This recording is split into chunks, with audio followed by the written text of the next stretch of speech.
KDO's Keto Kitchen. Alright guys, I'm cutting a little close, but here's a recipe for some homemade sugar-free cranberry sauce. Of course, you're going to need a bag of fresh cranberries. This is a 12-ounce bag from my local store. I did a half cup of water for the actual cooking of the cranberries, a 1/4 teaspoon of orange extract, then I did a whole teaspoon of ground cinnamon. The stevia drops are optional if you want to add a little more sweetness to it. And then I did do a 1/4 cup of Swerve, which is just erythritol sweetener, but you can definitely increase that to around a half cup if you don't want as tart of a natural cranberry sauce.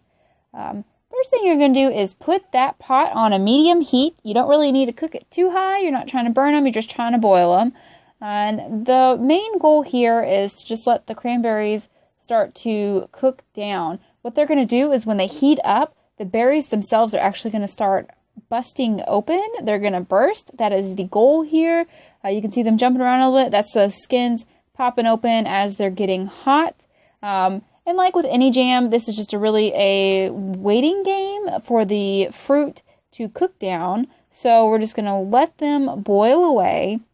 You can get creative with your liquids. You don't have to use water. You can use wine. You can use, some people use diet soda, just whatever really you want them to boil down in.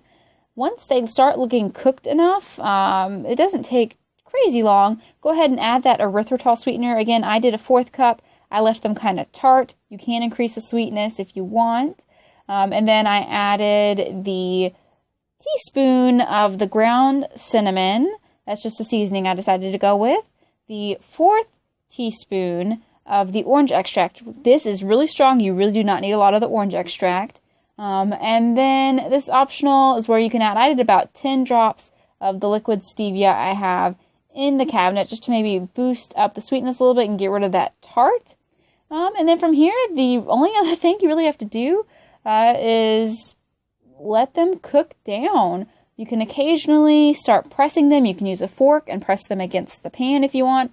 I went the easy route and used a potato masher. It's just a cheap one I got, I believe, from the dollar store. This is what I used to make all of my jams and cauli mashes.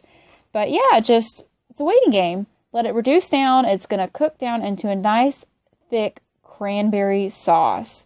And just get creative with the seasonings you want to do. I did the orange extract and cinnamon, but you can easily take out both of those and switch it for some vanilla extract, which would be very good as well. And just dress it up with whatever flavors suit your preference. My cranberry sauce, again, did come out a little tart, but I like that tart cranberry. It's going to complement the turkey and the other sides I'm having for Thanksgiving very well. But again, you can increase the amount of sugar substitute you decide to use to get a nice sweet dessert cranberry sauce. I mean, look at this. It came out perfect. I left mine more of a whole berry cranberry sauce instead of going for the whole jellied route. You can definitely, if you want it a little more mush than that, go ahead crazy with the masher or even just run it through a processor. But look at that sauce. Just once it's done, set it in the fridge to cool and then pull it out Thanksgiving Day or any day of the week if you like cranberry sauce in general, and enjoy.